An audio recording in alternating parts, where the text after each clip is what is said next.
G'day guys. Does Roblox work on the R36S? Let's find out. We're running the latest version of Lineage OS for the R36S, and we ended up downloading and installing Roblox using the Aptoide Game Store. We have internet access using USB tethering to my Android phone.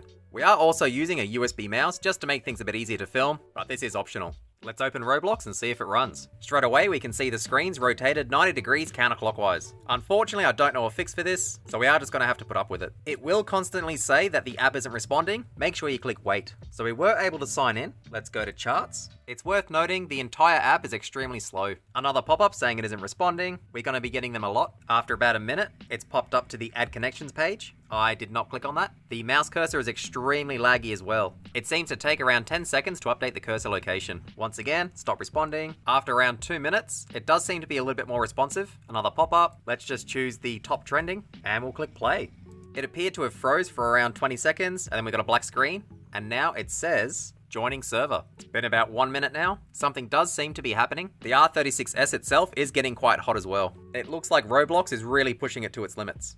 It now says loading data, but it's the correct orientation. That is interesting. We've been on this screen for about 3 minutes now. Got another black screen. And unfortunately, it does look like it crashed. Not only that, but our launcher crashed. While Roblox technically does load and let you log in, the R36S just doesn't have enough resources to run it smoothly. I think that'll do it for today. If you have any questions or comments, let me know down below. Otherwise, thanks for watching.